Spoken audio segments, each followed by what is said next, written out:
It's the end of the week. You know what time it is. It's time for Q&A, the show where I take your questions from YouTube and answer them here in video format. A ton of things to get into, a ton of questions you guys have. So I'm just excited to jump into them. And we're going to start with the question from Odell Shaken Baker, who says, Sup Q, besides the Chiefs, who do you think is the biggest threat to the Browns making the Super Bowl? And what kind of advantages/disadvantages do the Browns have over those opponents? I would say the biggest threat outside of Kansas City for the Browns, definitely Baltimore for multiple reasons, right? Baltimore could simply make the Browns' path to a Super Bowl much more difficult. Baltimore is the one team in the division where I feel like the Browns are still going to have some matchup issues defensively, even though I feel like they're better equipped than they were last year. Baltimore is a wild card, right? Because Lamar Jackson is a wild card. Sometimes Lamar Jackson can be so good, he can overcome all of the obstacles in front of him, no matter how steep. And sometimes he gets in his own way. Either way, there's no other guy other than like Patrick Mahomes in the conference, and maybe some believe Josh Allen is like this. I'm not of the opinion of that. That is that dynamic of a takeover style player from the quarterback position. So I think he's definitely, and the Baltimore Ravens are definitely the biggest threat probably outside of Kansas City, just because they're dynamic. They play the Browns a ton, and they could stop the Browns from getting home field. They could stop the Browns from making the playoffs if it came down to it. They could stop the Browns from doing all of these things just because of their strategic place within the AFC North. If you want to know other non-AFC North teams that I think are huge threats or at least pose huge questions to the Cleveland Browns, you got to give the Bills the respect they deserve because they were a really good team last year. I don't know if their offense or their defense really stressed the Browns. I feel like the Browns actually matched up well against them last year. They have not changed a ton from last year to this year, so I think the Browns would obviously match up better this year, and I wasn't really worried about the matchup last year. Tennessee is a team that the Browns, showed and demonstrated that they are good enough to beat. Indy, none of the teams out the AFC South really concerned me too much. And if you look at the AFC West, it's the Chiefs. The Raiders are always kind of just a pesky team and a pesky franchise for the Cleveland Browns for whatever reason. But if we're just talking pure football, there's really no reason why the Raiders should stress you more than like the Chiefs or more than the Baltimore Ravens. So, yeah, I would say it's probably the Ravens and the Chiefs are the biggest obstacles, the biggest hurdles that the Browns need to be able to leap over this season if they want to be able to make an AFC Championship game, home playoff game, and, hopefully Super Bowl. Those are the teams that are in front of them that they need to demonstrate that they can beat, hopefully on a regular basis, right? That's going to be the hurdle. That's going to be the bar. That's where they kind of hit their ceiling last year with not beating Baltimore twice. They got swept and not beating Kansas City in the second round last year. That's where their head hit the ceiling in 2020 for that team. So this year, you got to break through that ceiling, and that ceiling is clearly Baltimore and Kansas City.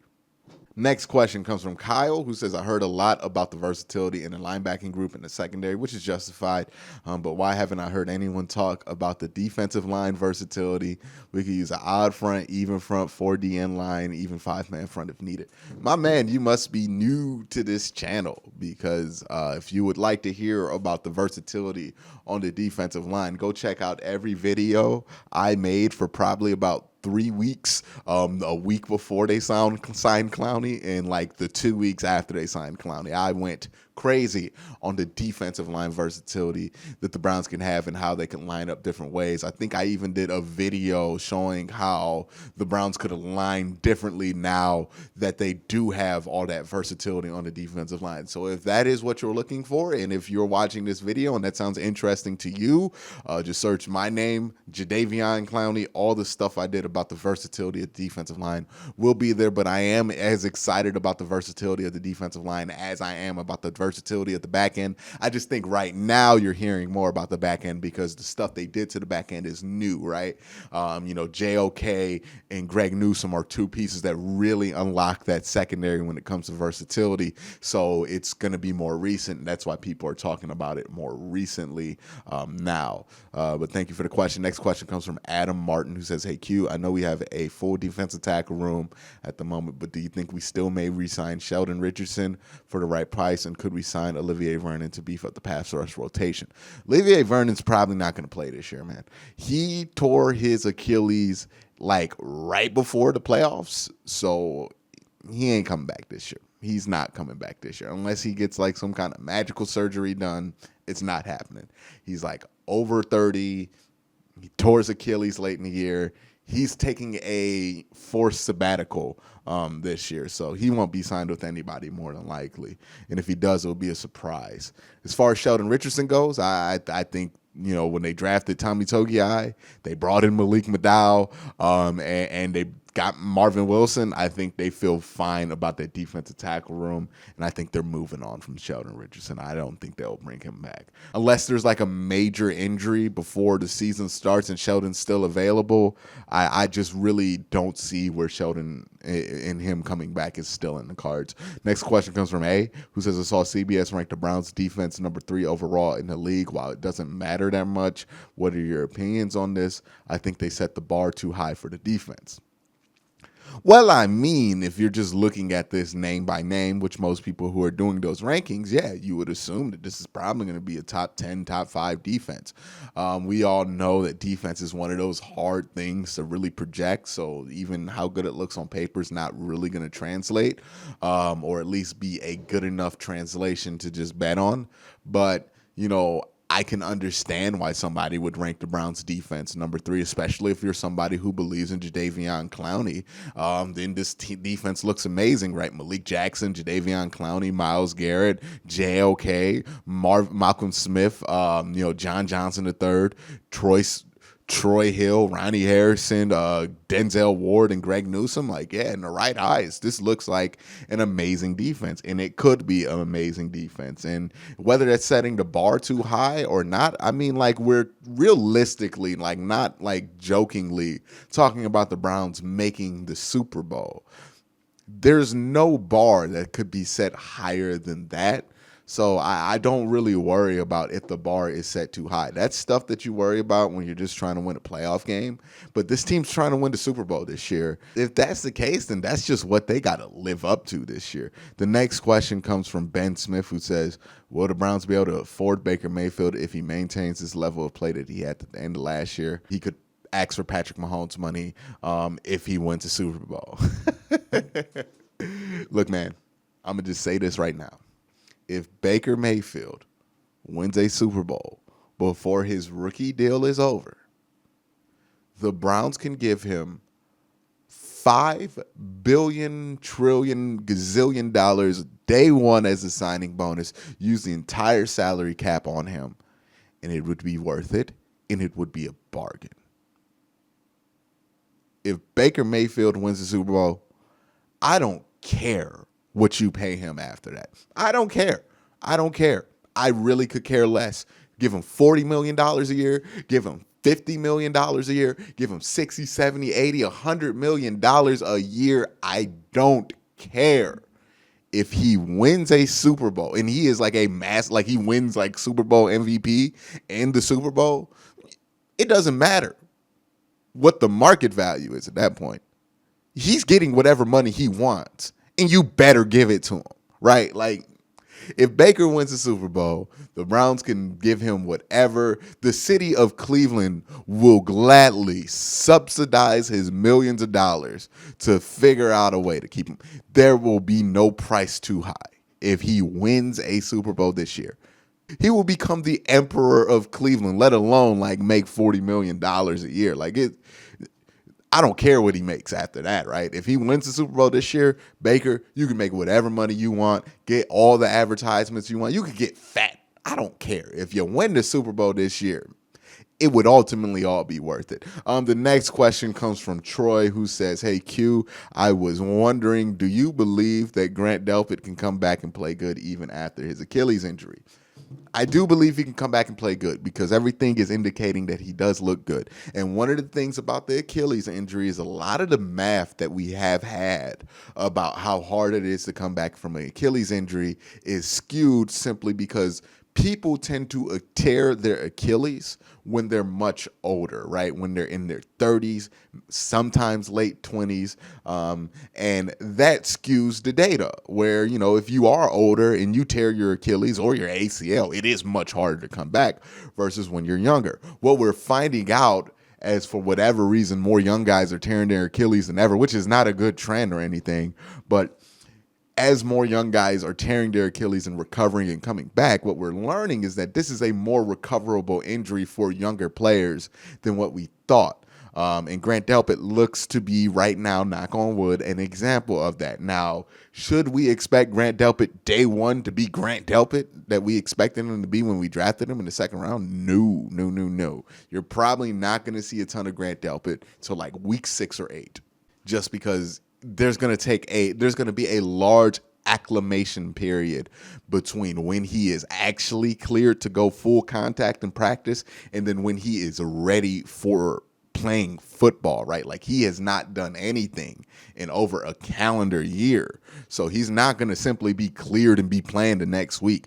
This is going to be a month by month process at the beginning, then week to week, then day by day. So it's going to be tedious. It's going to be frustrating. You're going to see him in practice a ton, but not see him on the field just because it's going to be a long process just to get him back on the field playing football. He has a year's worth of football to physically, with his body, catch up on. Like, the man has not probably sprinted at full speed since the combine when he got drafted, so like February of 2020. So for him, yes, it's possible for him to come back and play well, but also it's going to be a slow comeback. It's going to happen in stages during the season. Don't expect it to happen all before the season because I don't think that's really realistic. Next question comes from Philip, who says, "Hey Q, after a lackluster year, do you think that Austin Hooper is going to take a big step this year, living up to expectations following his massive signing?" I mean, like, it's a massive signing just if you look at it in the spectrum of tight ends, but like if you look at it versus what they pay everybody else, it's like $14 million a year. So it's a bigger signing, but it's not like a huge like Myles Garrett signing the way like it sounds in this question.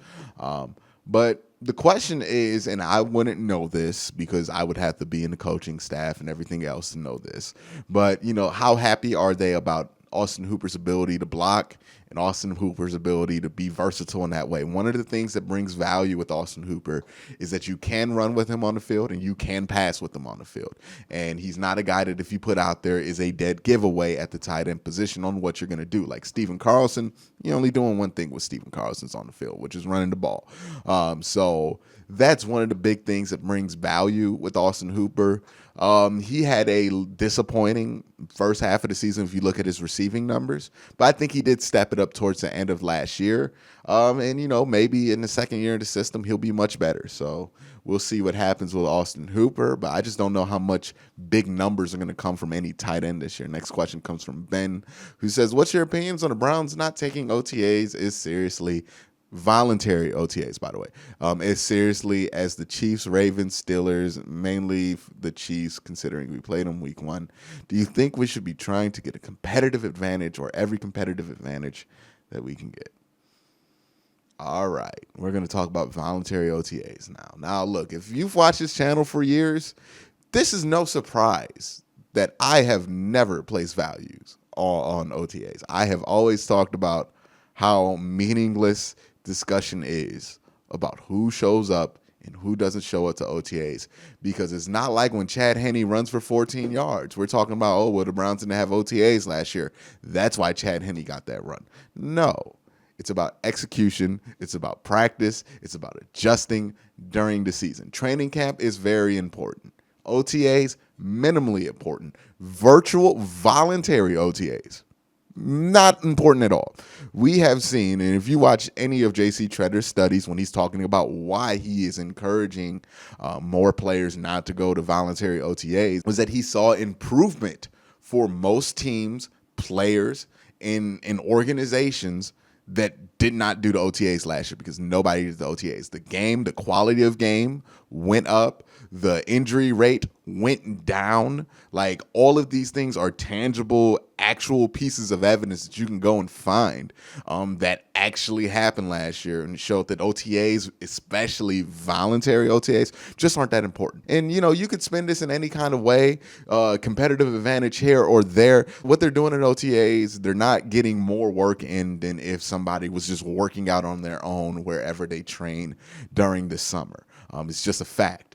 Another thing to consider is maybe this is good for the younger players on the roster that aren't going to see that many snaps, because now they're getting extra work. Now they're getting extra attention. This is going to be great for the rookies like JOK and everybody else, the young guys on this roster that really need to develop. Like, this is going to be great. But what in the world do we need Myles Garrett at OTAs for when he can't even go full contact? What in the world do we need any of the offensive linemen at OTAs for? What in the world does Baker need to be at OTAs for if he can't really get any full 12-on-12 work? At this point, you have a lot of veterans, a lot of guys who've been in the league a while, and the level of work needed in order for them to improve is just not available at OTAs. So I have never cared about OTAs. I've never been one to throw a stink about who shows up and who doesn't show up at OTAs.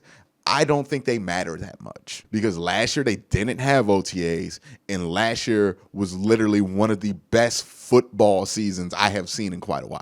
The football was better last year than it had been in recent years. You could say that's because of no OTAs. You could say it's because of whatever. That's just was the case. So I'm not throwing much into that when it comes to OTAs.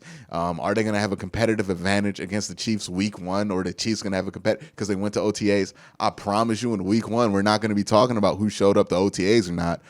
But no, it's not, because if Travis Kelce gets hurt during OTAs and the Browns played them week one, well, look who has a competitive advantage now, right? It's all going to matter about training camp. When you get to mandatory camps, that's going to matter. That stuff's going to be actual tangible work. But as of right now, every year, somebody's upset about OTAs, and it never comes back during the season. Nobody ever talks about OTAs during the season. And you know why that is? It's because it doesn't matter. It's just something to talk about right now, but it really doesn't matter. And that's why I've never been a big OTA guy. But that's just my thoughts and opinions on OTAs.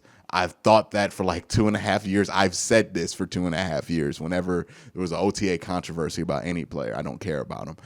But let me know your thoughts down in the comment section below. But again, guys, thank you for watching. Have a great day. Have a good night.